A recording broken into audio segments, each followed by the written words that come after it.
I had it off.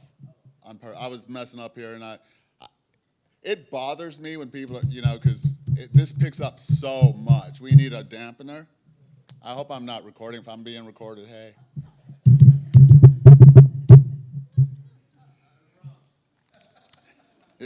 Oop. So, high caliber Christianity and shoot 'em up camp. That's what I got to do this weekend. What a blast. Thank the Lord for just being willing to step out. And I told Aaron on our way to the camp that I was going to be selfish, and I was there for personal reasons, to be uplifted and to take blessings away.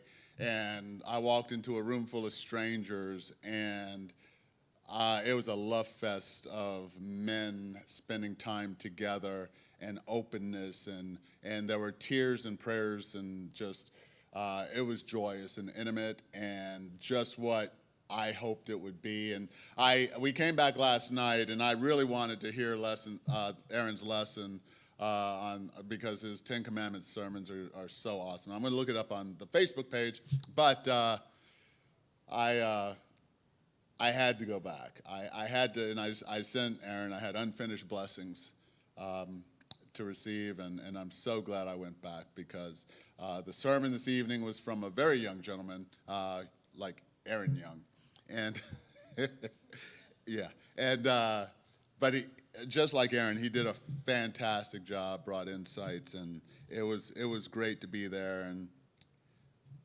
we got to do a lot of shooting, a lot of shooting. If you want to see a slow-mo of the final shoot-off that they did and blasting away with everything they had to go, I have that. But the song service for this night, Sing Amen, Amen. What a beautiful song. What a beautiful hymn. Staccato, loud, and joyous. And let's sing it again. I just love that hymn. Sing, amen, amen, rejoice, amen, amen, glory be to God, amen, amen, sing, amen, amen, rejoice, amen, amen, glory be to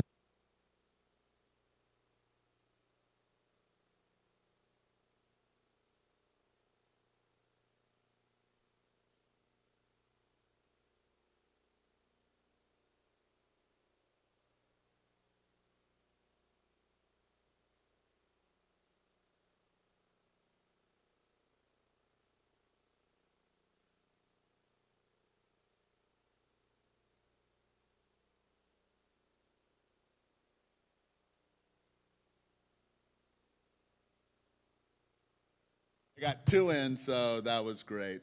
180 will be the first hymn of the evening.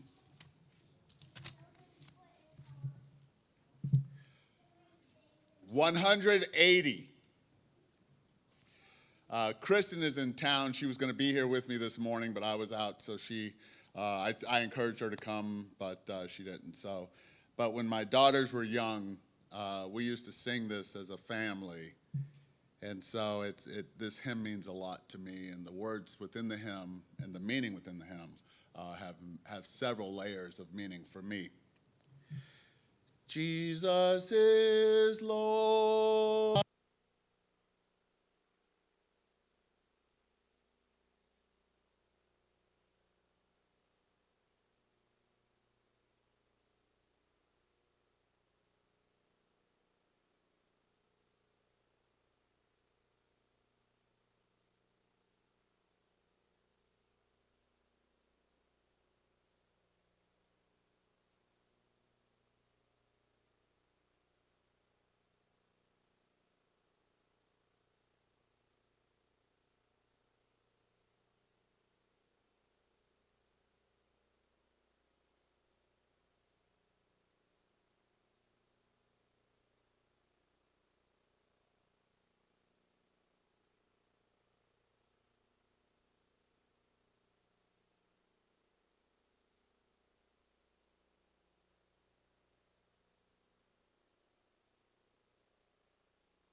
there are Christians around the world who are persecuted, tortured and killed even in some places. So I just thought we might join in with the rest of the Christians and praying for them. Any other prayer requests this day? I, of course, have the Thanksgiving of having had a retreat and a fellowship and really good time with Aaron and Justin and Stephen and our trip. That was a lot of fun for me. Really a good time. The song before the hymn will be 770.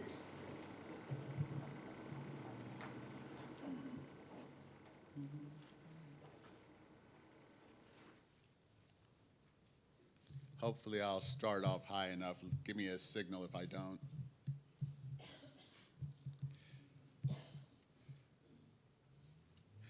Dear Lord and Father of mankind, forgive our foolish ways.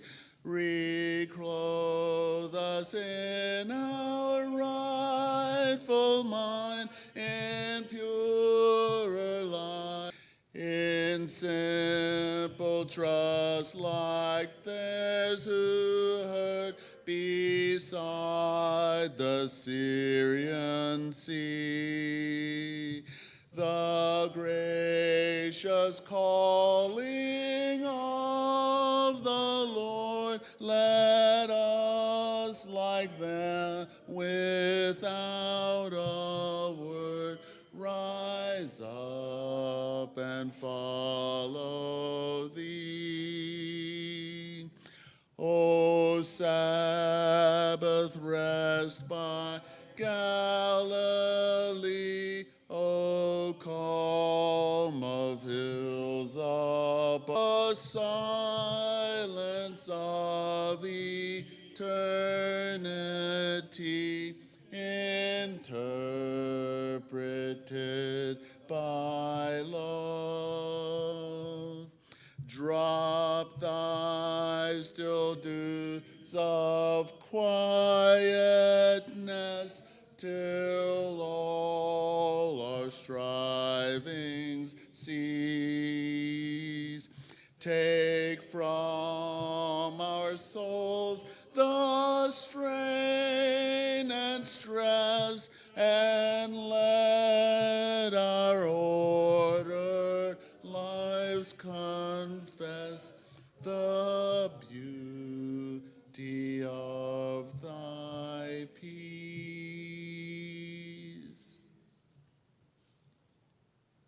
God, Father in heaven, we're so grateful to you for this day of worship and thanksgiving and praise. We pray your blessings upon this time together in this service, and we pray that you will give us blessing from being together with you in this place, that we will bless your name and we will exalt you and place you upon the highest throne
Before we sing the next hymn, I'd like to think about the layers of the first song we sang, Sing Amen, Amen.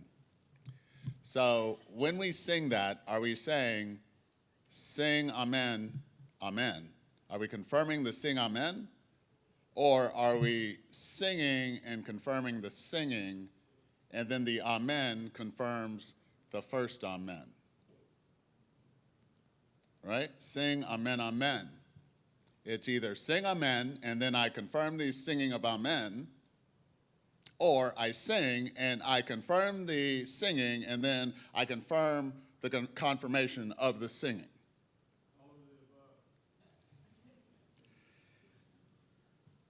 It's profound, the hymn. So simple a phrase, and we confirm to God the singing. We confirm again the confirmation of the singing. We rejoice, and then we confirm the rejoicing. And then we confirm the confirmation to God of our rejoicing. And then we say, let the people sing. And we confirm that, and we confirm the confirmation. These hymns, however simple they are, we don't serve a simple God. This hymn we sang next, Dear Lord and Father of my, well, the last one we just sang, I'm sorry, before the hymn, before the prayer, is such a great hymn. The words of that hymn, I don't think we could ever spend enough time going through the depth of whoever wrote those words, I don't know, but Whittier, what a phenomenal message. The song of invitation will be 383. Jesus, keep me near the cross, so please mark that.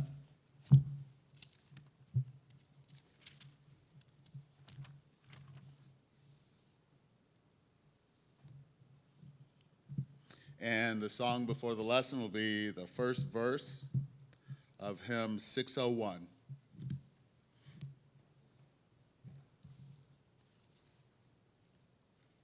I forgot that we were doing lying today because I would have found a truth song. I just remembered just now that Aaron had told Brad about that for this morning.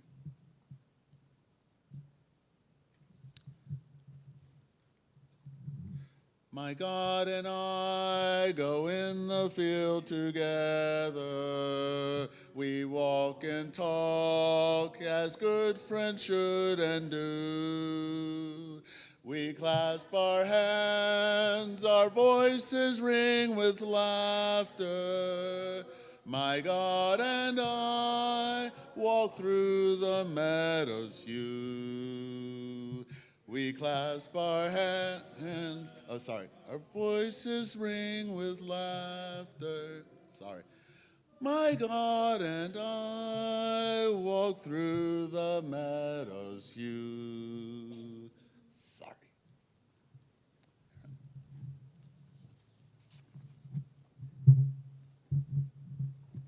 second prettiest song in this book, and you decided not to sing the rest of it?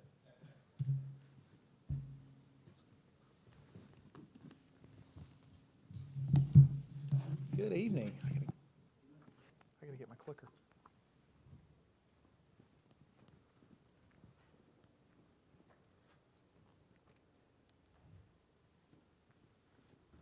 All right. Turn to Joshua chapter 2. I shouldn't have put the title on, or the answer to the question on the first slide. Okay. Joshua chapter 2. This, of course, is where the spies are sent into the city of Jericho, and they meet a lady named Rahab. And, of course, the story goes on through a few chapters, but we're going to read the first 14 verses. Joshua, the son of Nun, sent 2 men secretly from Shittim as spies, saying, "Go view the land, especially Jericho." And they went and came into a house of a prostitute, whose name was Rahab, and lodged there. And it was told to the king of Jericho, "Behold, men of Israel have come here tonight and to search out the land." Then the king of Jericho sent to Rahab, saying, "Bring out the men who have come to you, who entered your house, for they have come to search out all the land." But the woman had taken the two men and hidden them. And she said, "True, the men came to me, but I do not know where they're from. And when the gate was about to be closed at dark, the men went out. I do not know where the men went. Pursue them quickly, for you will overtake them." But she had brought them up to the roof and had hid them with the seeds of flax that she had in order on the roof. So the men pursued after them on the way to the Jordan as far as the fords. And the gate was shut as soon as the pursuers had gone out. Before the men laid down, she came up to them on the roof and said to the men, "I know that the Lord has given you the land, and that the fear of you has fallen upon us, and that all the inhabitants of the land melt away before you. For we have heard how the Lord dried up the water of the Red Sea before you when you came out of Egypt, and what you did to the two kings of the Amorites who were beyond the Jordan, to Sihon and Og, whom you devoted to destruction. And as soon as we heard it, our hearts melted, and there was no spirit left in any man because of you. For the Lord your God, He is God in the heavens above and on the earth beneath. Now then, please swear to me by the Lord that I have dealt kindly with you. You also will deal kindly with my father's house. And give me a sure sign that you will save alive my father and my mother, my brothers and sisters, and all who belong to them, and deliver our lives from death." And the men said to her, "Our life for yours, even to death. If you do not tell this business of ours, then when the Lord gives us the land, we will deal kindly and faithfully with you." Everybody familiar with this story? Rahab receives these two spies, and after this account, the spies go back out. Of course, long story short, the army of the nation of Israel encircles the city of Jericho 6 days, one time each day, and on the seventh day, they circle the city walls 7 times, and on the seventh day, the walls came tumbling down. And they went right in and crashed the party, and they overtook the city of Jericho. And this ends up being a great victory for the side of Israel, for God's side. Israel overtakes a much mightier city in Jericho. Let's go to Exodus chapter 1.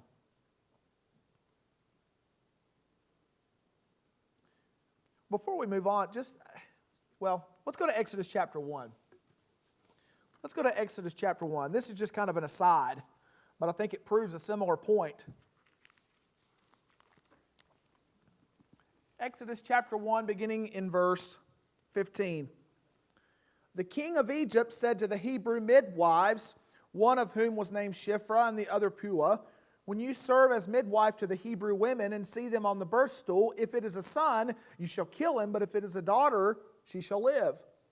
But the midwives feared God, and did not do as the king of Egypt commanded them, but let the male children live. So the king of Egypt called the midwives and said to them, 'Why have you done this, and let the male children live?' The midwives said to Pharaoh, 'Oh, because the Hebrew women are not like the Egyptian women, for they are vigorous and give birth before the midwife comes to them.' So God dealt well with the midwives.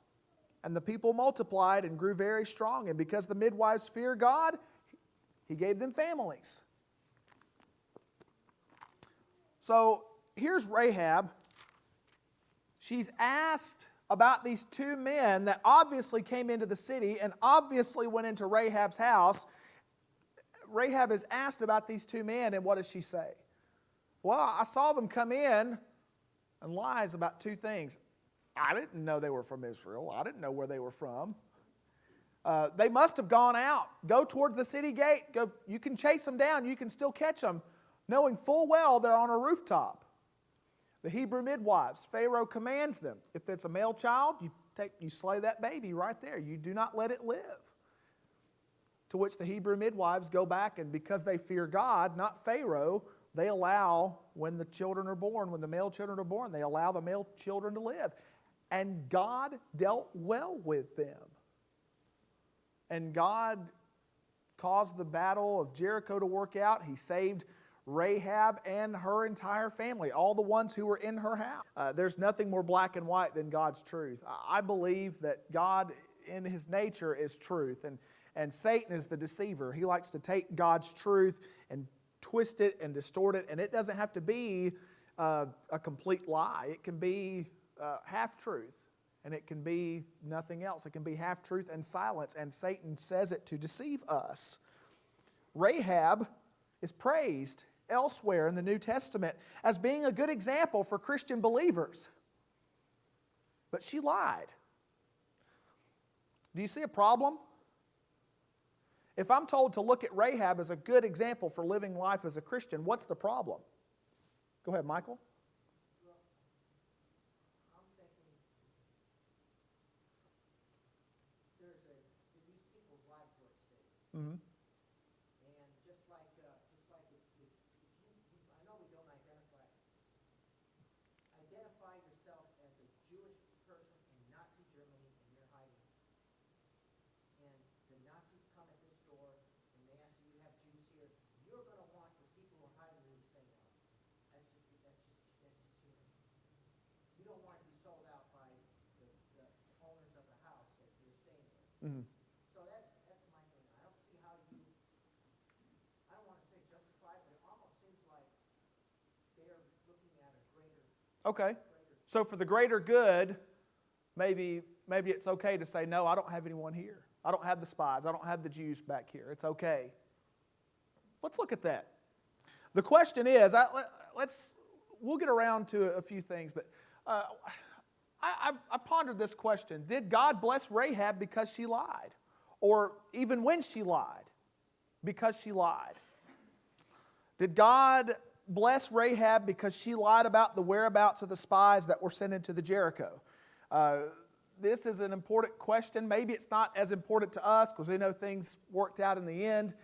A lot of people will look at this and say that here's a contradiction, not with our Bible, but with God. God, in His character, says that lying is wrong and sinful, and we understand that, and yet He blesses characters who lie, the Hebrew midwives, Rahab here. We have a Bible example of lying leading to a good outcome. And the question, what other lies might God bless? Might there be other things we could do to sort of blur the lines and say, well, it's okay here? So the doctor comes in to the examination room and he has a terminally ill patient by his side. Does he have a responsibility to tell her, sir, ma'am, you've got 6 months to live, as best we can calculate? That's hard news. That would be really hard to tell them. You know, that's going to ruin their day. I mean, that's going to ruin everything for them. Government leaders may be in pursuit of a good project for a community. If they cause the downfall of the other party, maybe this will benefit the public. We just got to deceive them. We've got to do something to get people to lose trust in the other party. The question being along with this, the application, do those who are in special situations have a special right to be able to lie to get ahead? Might we find ourselves in certain situations where it's acceptable to tell a lie for a greater good? Person was she?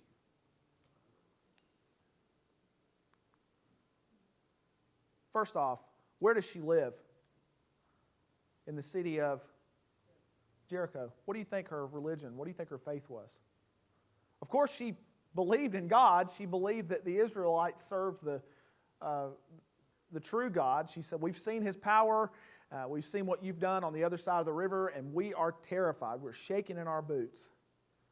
I'm going to say she's pagan, or she's at least been a pagan in the past. It's likely she, if not at this time, we'll say in her past life, she's had no or very little remorse over her sin. I'm assuming a lot. She's worshipped other gods, living in the place where Jericho is. She's part of a pagan culture, and you see her concept of morality, as we're going to get to the next point, is kind of called into question. She's got some ungodly morals that she might bring herself to do some of the things she's done. She was a pagan. What did she do for work? She's a prostitute. She's a worker, a lady of the night. selling herself in an ungodly, immoral way for profit. I'd say that's a major character flaw. Again, there may be reasons she did that. I understand that, but overall, that's a major character flaw. That's something that's sinful. It's wrong. That goes back to one of the previous commandments. What else was she? Don't overthink it. A liar. Notice what she did here. If she's willing to lie, even for a good reason, what about all the other reasons? What about all the times she says a lie and doesn't think about it? I'm not trying to tear her down. We're going to build her up. But From what her own words, she seems like she's acknowledging Yahweh now Mhm. at this point. I'm saying that she's beginning, at least starting to turn, because she's heard things. Faith comes by hearing, and she says, "We know that your God is the true God." So she's beginning to take the first steps of faith. she is. She says, we've seen the power of your God. We know there's something different about your God. I believe you're right. And I believe we've got a good reason from the New Testament to look back to her for that.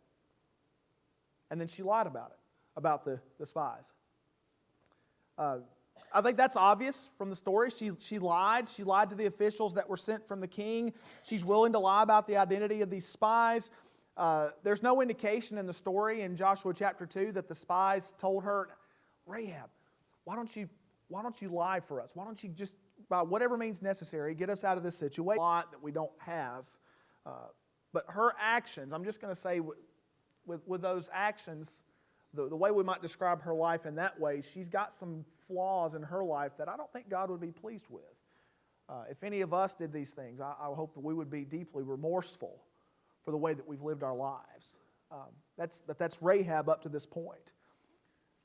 Let's look at why Rahab is commended to New Testament Christians as a godly example. First off, I didn't put this on the list. Do you know the first place she's listed in the New Testament? This is fascinating. She is one of the great-grandmothers of Jesus. And so don't think for a minute that just because she lived this way at one time that God cannot use her or that God cannot use any of us, because she played a major role in the coming of the Messiah, Jesus Christ. Her name is listed there. And Matthew writes that. It's in Matthew 1 and verse 5.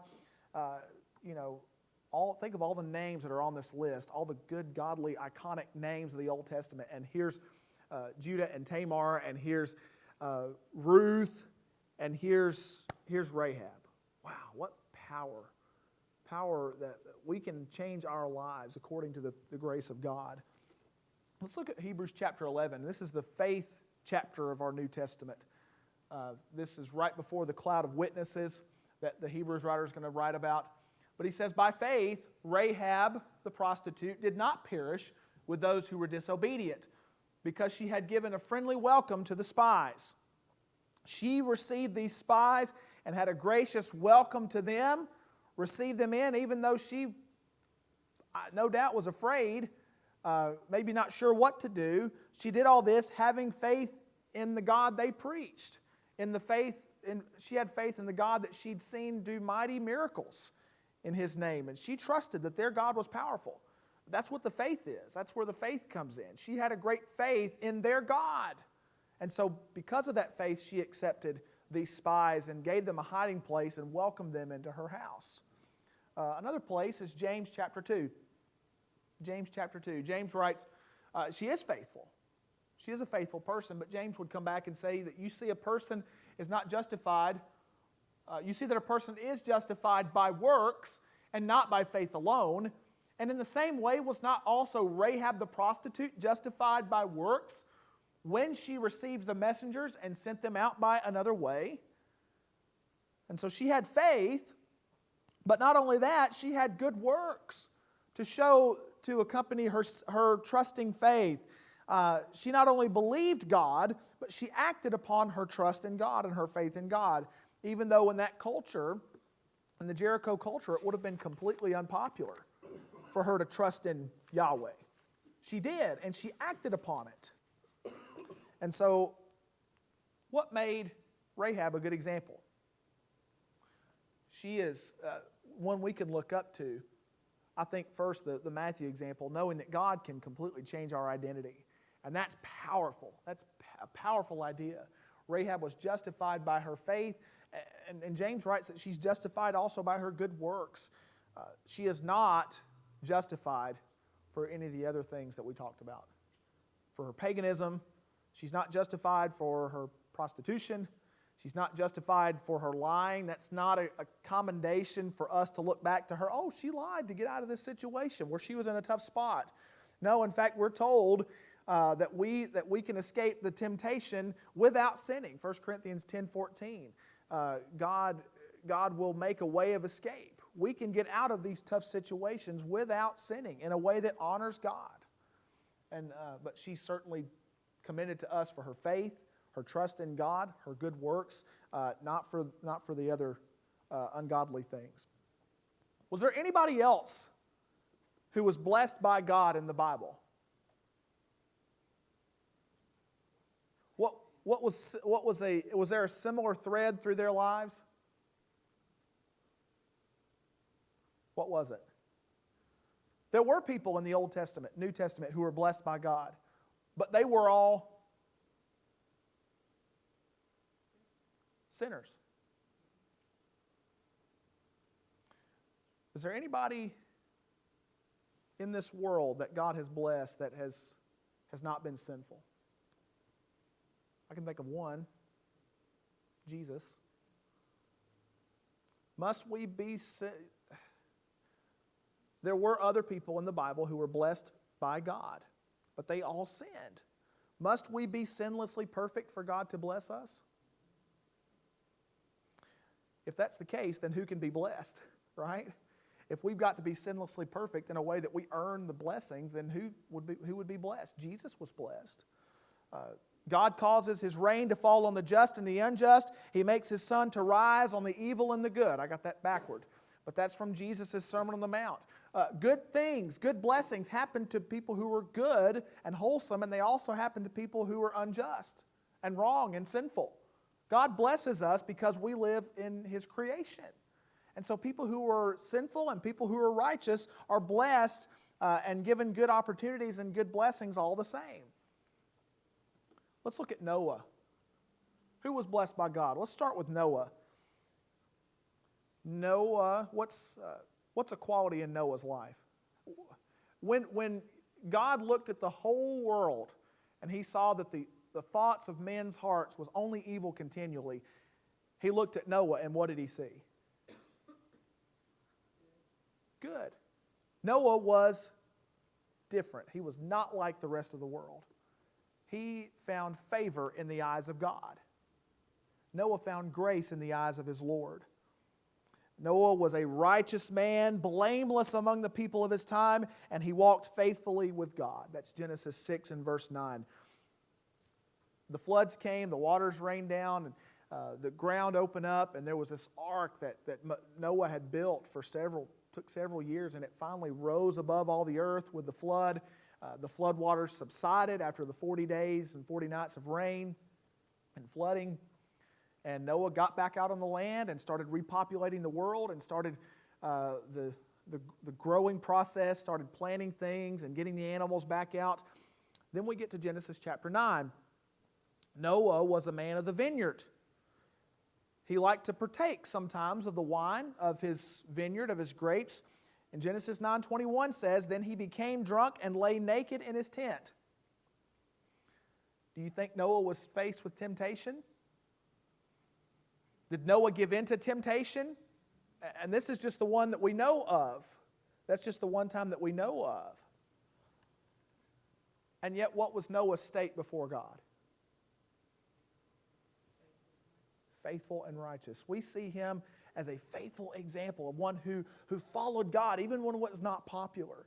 God blessed Noah even though he knew, or we should say foreknew, even though he knew that Noah would sin one day. And sin in a really embarrassing way. That's pretty embarrassing to be drunk and do what Noah did. And yet God blessed him. Let's go to Abraham. Abraham lied about his wife Sarah. She was his half-sister. And what made it matters worse, he lied about Sarah not just once, but twice.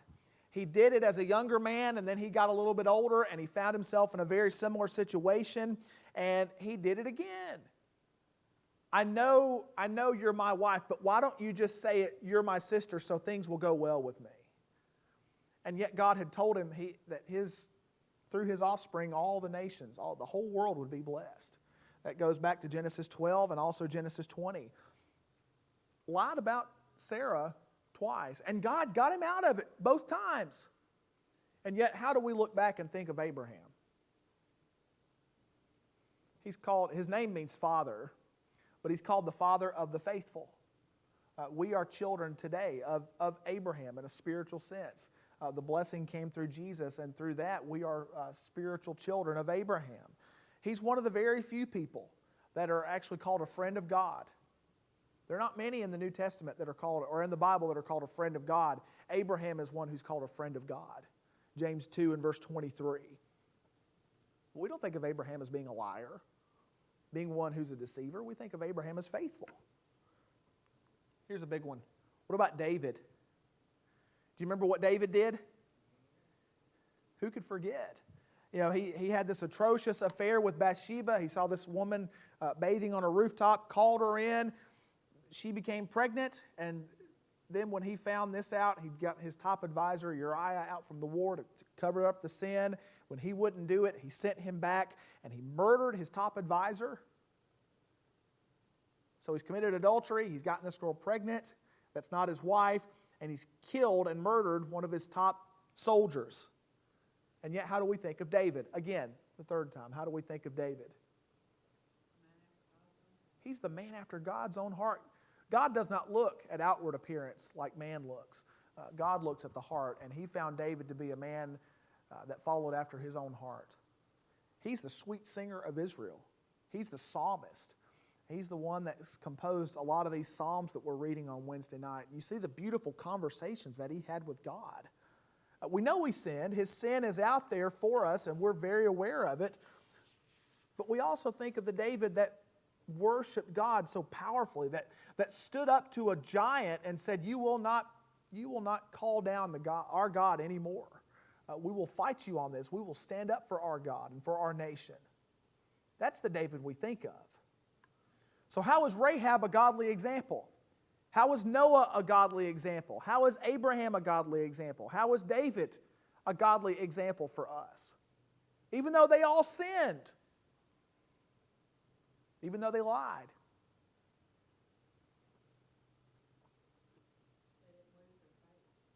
They still had faith through that. I think we see that in Rahab. She's beginning to have this faith. She's growing. Maybe she doesn't have all the details worked out, but we trust that she sees a destination and it's God, that she wants to run toward Him. And I think the other case show that we are not perfect, that we do mess up from time to time, that even though we're devoted to God, we still stumble. Even though we might be the psalmist who's written most of the Psalms and the songs of Israel, we still have our bad days. I think Rahab and also Noah, Abraham, and David, I think Rahab is a great example of what it means to be saved by grace. I think Rahab is a great example of the grace of God in her life. How by the time we get to the New Testament, we look, all her sin, God saved her. Even though God does not condone lying, we talked about that. That's the fact of the matter. God does not condone lying. I believe it's not godly for us to lie. Can He bring good out of evil? Can God cause good things to come even when we sin? Can God still accomplish His will even when we screw up? Even when we do something that God has told us not to do, can God still accomplish His good purpose? Absolutely. Our sin holds no torch to who God is. Our sin is not enough to overpower God. God's will be done with or without us. Regardless if we sin and try to thwart that, God's will be done. God can bring good out of evil. He can accomplish His good purpose even when we sin, even when we lie and cheat and steal. Let me give you a scenario, or maybe a few scenarios.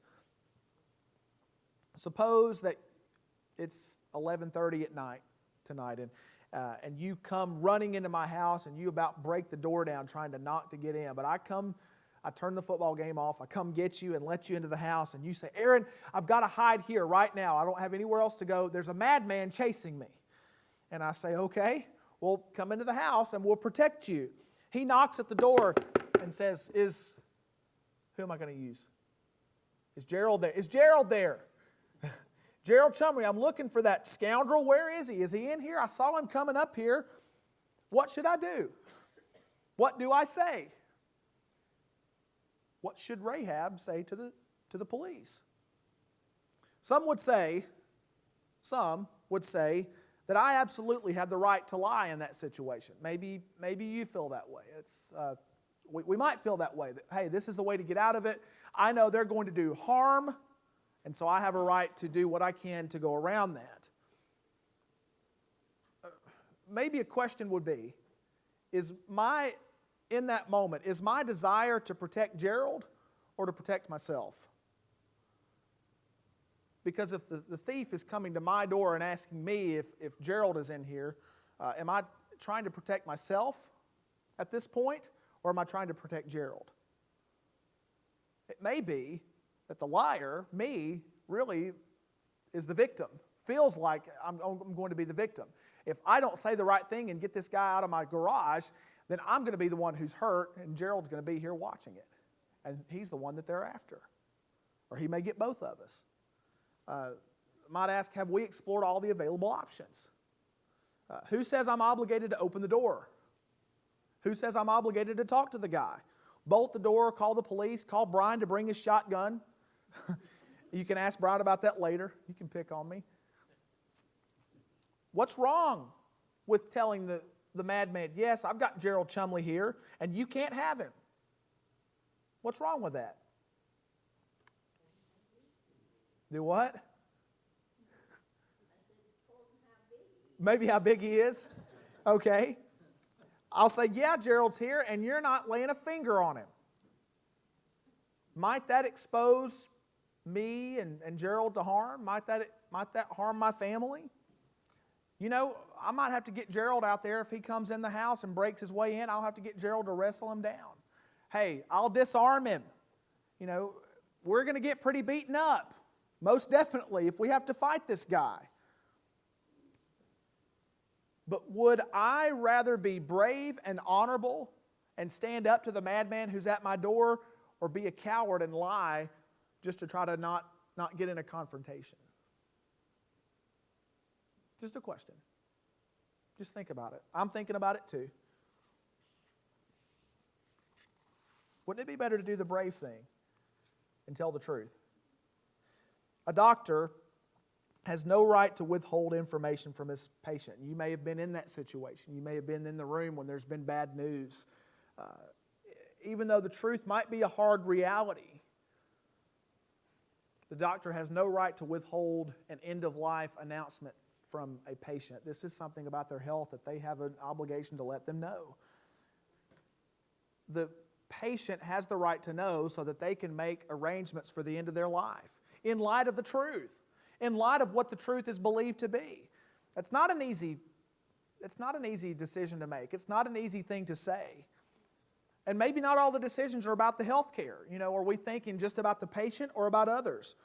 You know, I have 6 months to live. I need to seek treatment. What treatments are available?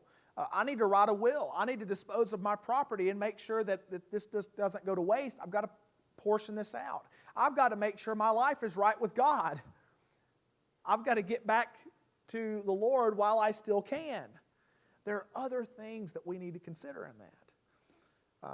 If a doctor uses a benevolent lie to try to keep a patient calm, I think what they're doing is really taking the responsibility off of themselves from having, so that they're not having to deal and help the patient through pain and death in the end of their life. They're really, by lying, they're protecting themselves. And I think that's one of the things I've studied this week. One of the problems with lying is if I lie to you, I'm necessarily trying to protect myself. I don't want to be the one to bear truth to you. I don't want to be the one to be responsible for saying this. And so I'll protect myself so that I don't have to be the one to say it. I don't want to help this patient through the last months of their life. That would feel really bad for me. And so I will let them go without the information so that I can feel better leaving the room. I think when we lie, it's really to protect ourselves, not to protect the others. Truthfulness can't be a mask for cruelty. We also can't use truth to crush or deny hope. We can't withhold the truth in order to give somebody else hope, because what that does is it creates false hope, and that false hope is really no hope at all. And the good news is that we do have hope. We have hope in Jesus Christ, and like we said this morning, God will not tell us and give us a promise that is not true, that we cannot stake our life on. And that's the claim that He's making today. If you will follow me, I will wash all your sins away, and you will have a home in heaven prepared for you. And tonight, if you need to make that right, if you need to make changes in your life, we invite you to do that tonight, to come back to Jesus while we stand and while we sing. Keep me near the cross, there a precious fountain, free to all a healing stream, flows from Calvary's mountain. In the cross, till my raptured soul shall find rest beyond the river.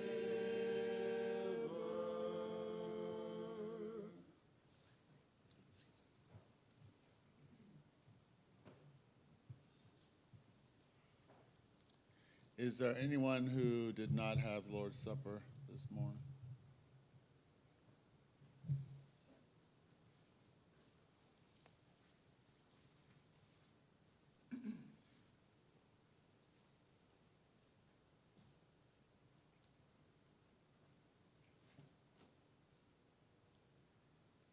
"'Tis so sweet to trust in Jesus." We just heard a lesson on truth and being a true witness, and we know that Jesus is truth.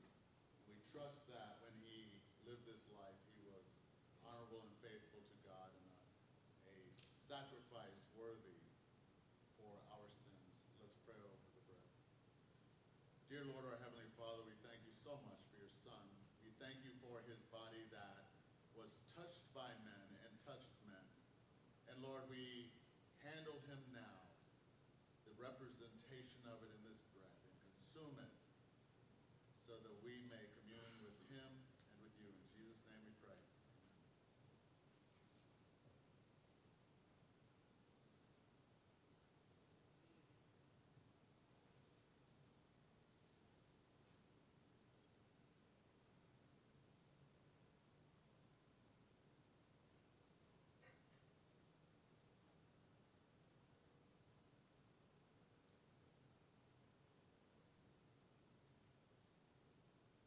On the night in which He was betrayed, He also took the cup, and He blessed that cup.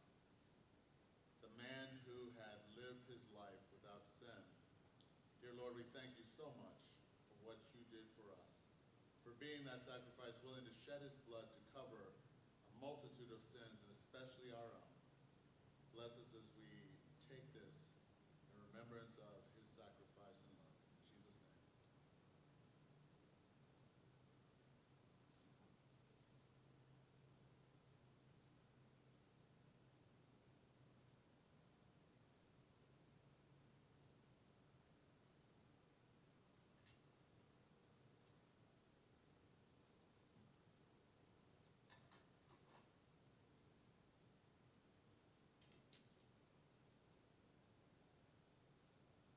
Are there any announcements for the coming week? Yes, ma'am. Operation Christmas is coming up really fast, and I've got the box out, put the box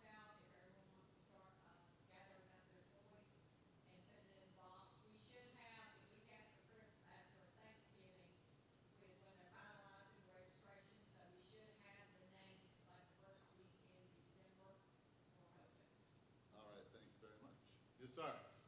If you know of anyone who would like a Thanksgiving basket, make sure they want it, but please turn their name in to us so that we can assemble the Thanksgiving baskets. And if you're willing to deliver that, then you may turn your name in. Okay, very good. So do that by November 13th. Ladies' Bible study tomorrow? 10:30? Monday night for the Master tomorrow night? Prime time is Tuesday. Guys, when is the next time we're getting together to eat?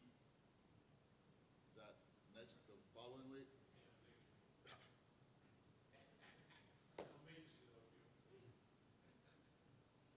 Okay. Okay, let's be dismissed in prayer. Dear Lord, our Heavenly Father, how precious it is to be able to spend time worshiping you, singing praise to your name, studying your word, and fellowshipping with one another. May we have done well this evening in your sight. And Lord, we ask that you animate us to do your will throughout the days to come until we meet again. We thank you so much for your son Jesus, in whose name we pray. Amen. Amen.